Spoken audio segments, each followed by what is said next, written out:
Hi, welcome back to the ANS Way. In this video, we are going to talk about 10 things that we really did not know until we moved to the USA. We'll start with my favorite subject, money. In this case, it's taxes. And I honestly thought I had a great grasp. And looking at other people's videos where people are commenting, considering moving from the UK to the US, I think they have a good grasp. It isn't until you move here you realize, one, how complex the tax system or the tax code really is. And in its complexities, it can make your taxes very cheap. I assumed we'd probably be paying around 25 to 30% with the salaries that we had in the UK. It's turned out we earn about 30 to 35% more and we pay about 40% less tax, which still, going into our third year feels kind of criminal.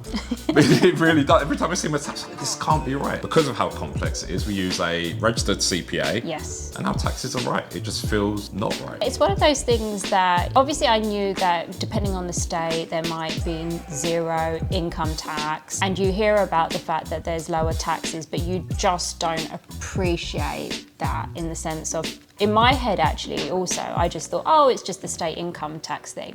I didn't appreciate all the deductions you could have and just the ways that you could leverage the system. So yeah, I would agree that that was a big shocker. And for anybody considering coming here or wanting to know, one of the ways that you can make it a lot cheaper is filing jointly. Now, the US tax code allows you to file in so many different ways. Number 2 is healthcare. And I think this one is really a factor of everything that you are told in the UK. Everyone scares the hell out of everyone about healthcare in the USA, that you are going to be crippled because of your expenses, that the insurance premiums are so high, that people go to work with one leg because they can't cover their healthcare bill or anything like that. But that was absolutely not true for us moving here. So much so that it was the opposite, in fact, and that healthcare is actually cheaper for us, surprisingly. It really is dependent on where you are and how much you earn. But for us, if you look at our NHS bill, because we get that nice tax breakdown at the end of the year, or you can log on online now and view it, it's worked out probably close to 10,000 cheaper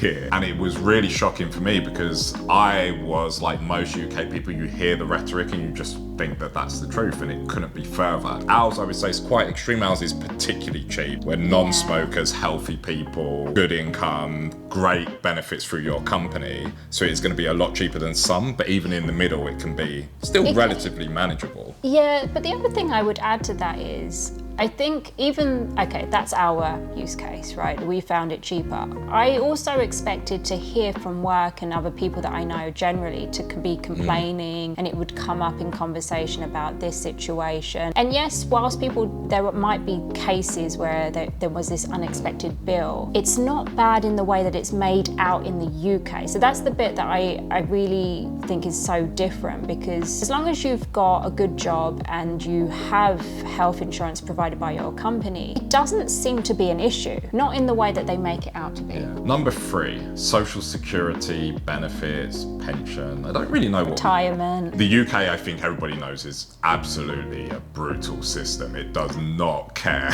or take care of pensioners unless you have your own private pension or some sort of fund. It's not great. It's in the hundreds. On the other hand, in the US, social security or your pension is actually a factor of your income or your earnings. This really surprised me because I think in the UK you just assume anything that comes from the state, so in the UK you get a state pension, it's going to be very minimal. It's kind of just token thing that you get after years of service. I guess I just assumed a similar thing for the US, because when it comes to anything that's a benefit, I just had this thing that obviously the US would be worse. That you assume the US does not provide any benefits or any care. That's kind of what you're told, or you assume. I'm not sure. No, we are told that. Pretty much. And then I don't even know how we found out about this, but it came up probably on a YouTube channel actually. And then I started looking into it. So I put in for myself my current salary, and it is significantly more than what I would ever get in the UK. Now, actually, I don't know if I even qualify for the pension in the UK, because I probably you don't qualify for a full pension. I haven't done the minimum amount of years that you have to do your national insurance for. But in the US, it's a credit system. system. So you have to obtain 40 credits. You get a maximum of 4 per year. So as long as I'm working here for 10 years, I will qualify for those benefits. And then it's a factor of my earnings. So that was a big shock. At number 4, we have employment structure and just how varied it is. In the UK, it is fairly standard in the sense of, okay, you've got your types of roles and the expected salary range that you would get for that role, and then the package you get. So in terms of annual leave, as we call it in the UK, it's typically around 25 days annual leave-ish, sometimes 30? Bit less. Oh, okay. No, I think they usually start around 22 or 23. Okay, and then you get the bank holidays, which are national holidays here. And then there might be some perks of working for that particular company, but it's not really varied. And because you've got the NHS, there's nothing to really concern yourself in terms of healthcare or insurance. Here though, it's completely different and so varied in the sense of what is considered normal for planned time off, as they call it, or vacation days, which could be pretty much nothing to, I think the company I work for, you start on 20 days as a standard, which I think is abnormally high. That is, because I've seen a lot of jobs that advertise 15? well between 11 and 15. Okay. I would say is common. Which is very different to what I actually have as a director, which I don't get assigned planned time off. I just take what I need, which many companies now in the US are starting to do, where they don't give you an assignment of holiday. In addition to that, the benefits package. So I didn't really appreciate until moving here just how important it is when you're looking at your roles to consider the benefits that you get. So when we talk about the benefits, it's the 401k match. That's very inconsistent in the US compared to the UK, which is a little bit more standardized. Also, in terms of your healthcare, dental benefits, it's not standardized in terms of the variety of options that you get in your medical plans through to how much it's subsidized in the company. So I have a subsidized health insurance, so we pay a premium every month. I have heard of companies that fully subsidize the cost of your insurance premium. And I know at your company you have a really good 401k stroke pension match, which I think is 100% up to 6%, but some companies might only match to 2% or 3%. Yes. On top of the fact that you've got not just the negotiation in the salary, which can be massive in its spread, but your actual bonuses, payouts, also your comp package. It can be in the tens, if not 100-ish thousand, that there's benefits allocated to your total compensation, whereas you'll be lucky in the UK to get a $5,000 bonus at a job. That's true, like the stock options, the sign-on bonuses that you can get. I know somebody that went to work for Google and they're part of their package, they were getting $1 million in stocks each year for the first 3 years. It seems unrealistic. I know English people will be there like, what are you saying? But it really is like that. Number 5 is vacation or holiday. And I know we mentioned it related to work and how many days you get off, but just personally, the people that we've come across take so much vacation. Yes. Now, it might be shorter than we would a 10 or 14 day, but they seem to be going on them frequently. Yeah, more frequently, definitely. Our perception in the UK was Americans don't do holidays. They don't go away. Maybe they don't travel far and wide, maybe, I'm not sure. Maybe a lot of it's in the US. At least the people that I've met, they take a lot of US-based vacations, but they're definitely taking a lot of time off. And I would say overall, I know more people here who consistently take more time off than I did in the UK, where you're assigned 22 to 30 days holiday. So although we have them, not sure how much they're using it. And I know when people knew that we were thinking of moving to the US and I was going to move over to the US office, many people said to me, oh, aren't you worried about the working hours, your holiday, whether you'll get time off? And there really is this perception that Americans only take 2 days off per year, but that's really not the case in our experience with the people that we know. And maybe we just know different people. Okay.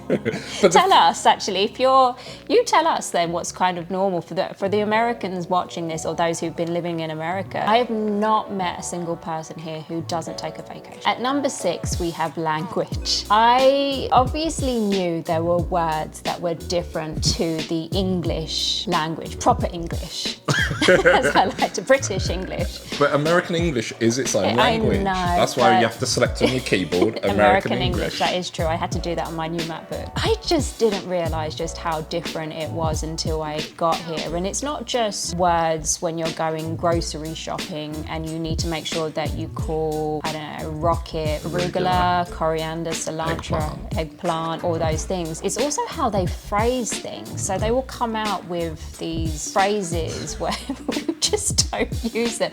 But then I realised I also say things that they don't understand. So I said once at work, oh, that will throw a spanner in the works, not realising they don't know what a spanner is. Number 7 is sports and how very seriously they take their sports. I don't know if you could separate America from sport. It's part of their language, which we've just spoken about. It's part of their phraseology. It's part of their schools.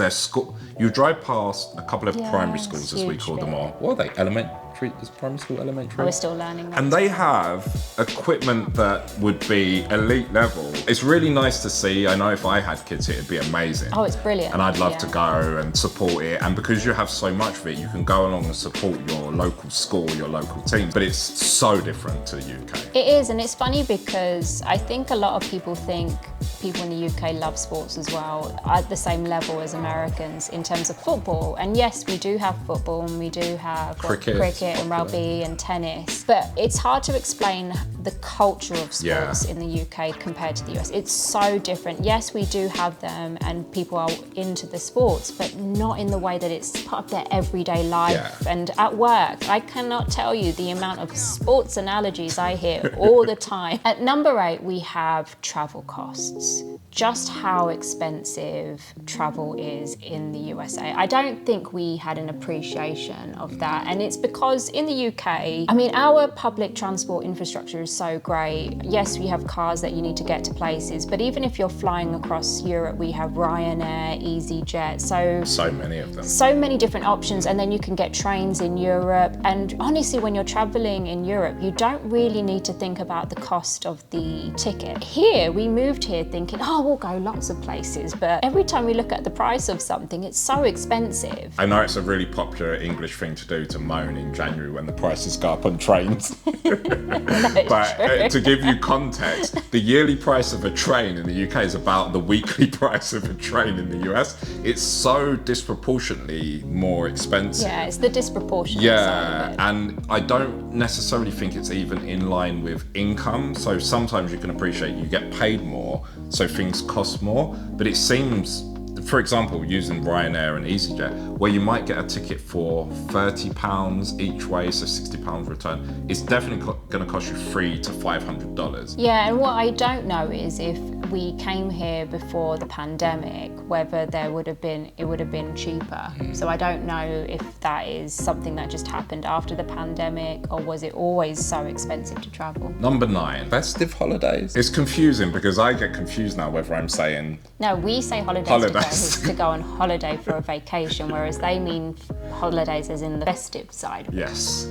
So I would say, at least here in Vegas, Christmas is not even secondary. It's like 3rd or 4th on the list. It's really different how Christmas in the UK is kind of a major event. You know that all of your friends and family are going to be off and you're going to go and spend time with them around that period. Won't necessarily be Christmas Day, but around that 2-week period. Yeah, and the whole lead up to Christmas with the decorations, the shops everywhere, changing, the shows on TV, everything in the lead up is a huge thing in the UK. I can't say I've noticed that here. No. I can say I've noticed for Halloween and Thanksgiving. Now, Thanksgiving is obviously bizarre to an English person, so I still don't fully understand what it's about. And we've had it explained to us, but I'm not sure why it's such a big celebration. But it's massive, so the shops change and the types of food that are in there change, and people take a lot of time off over that period. And then Halloween, everything changes. Any free space, someone will build a Halloween event on it. People's homes turn into scare mazes. Oh, it's really cool. It's super cool. It's really fun to see that. I would say there's more effort goes into Halloween and Thanksgiving than Christmas. Yeah, and I've asked colleagues at work about this, about Thanksgiving versus Christmas, and a lot of them have said they prefer Thanksgiving over Christmas. And for me, my perception is it almost starts on the high of Halloween. That's the high, the decoration, so go that's all in. before Thanksgiving. I think so, yeah, if I got it right. November, Yeah, and then Thanksgiving comes and lots of people have taken time off from work. And then by the time you get to Christmas, it's like, okay. It's Time to rest. Yeah, it's like dwindling off. No one really cares about it. And it's a bit of a surprise to us because Christmas is such a big deal in the UK. The one other one that I haven't noticed is Easter. Is it even celebrated here? I think they do, but I think in the UK, because we have the big thing with the Easter eggs, it And seems especially as at though schools. we do more for Easter. But again, yeah, maybe it's just our perception. At number 10, we have one which is a bit of a random one, but we were talking about the things that we really didn't know until we got here. And this one really stuck in my mind. And it's the fact that seeking therapy is really not a taboo here, and so much that it's not a taboo that it's so normal. I cannot express to you how many people I know personally that have a therapist, a marriage counsellor. I've just never known anything like it, and it's so confusing because apparently you don't have healthcare, you can't afford your bills, yet you can all afford a private therapist throughout your life, and you've had it since you were a child as well, I find out. I guess this one, I had to think about it. We are quite aware in the UK about the whole therapy thing. They even make TV shows about therapy, like Shrinking, and you see it all the time. But it seems like that's a joke. Like you don't think it's I was going to real. say, it feels like that's kind of, they're taking it to the extreme for the sake of entertainment, but I would say they're underplaying it. In reality, honestly, you can have a therapist because your toe aches, you didn't cut your toenail right. Honestly, if there's any even idea you might be in discomfort, better get at least 10 sessions of therapy. 10 before you get to the discomfort. And then you're going to need therapy about the therapist because the therapist upset you is so excessive. We do jest a lot about the conversation of therapists here in the US, but it really is, over the last 2.5 years of living here, it is very normal, and we do genuinely know lots of people that just throw it into conversation. Oh, I was seeing my therapist, or we're seeing a marriage counsellor, and it's just like, oh, okay. Yeah. You could be sitting in IHOP, for example, struggling with their 11 menu choices. And they're like, let me call my therapist. Because they've got anxiety about their breakfast choice. It's a lot. I did say to Anne, let's try and finish this on a serious note, and then he brings up breakfast choice. But it is something that is genuinely different, and when we were thinking about the 10 things, it was one of the things that really came to mind. There is nothing wrong with it, it's just so different from us in the UK. And maybe British people are seeking therapy and we just don't know. We can't afford it in Britain, that's the thing. Yeah, we can barely afford to get a yearly medical, let alone therapy. Yeah. That's our 10 things that we didn't know about the US until moving here. Let us know what you found most surprising. Make sure you like, comment and subscribe. Thanks for watching.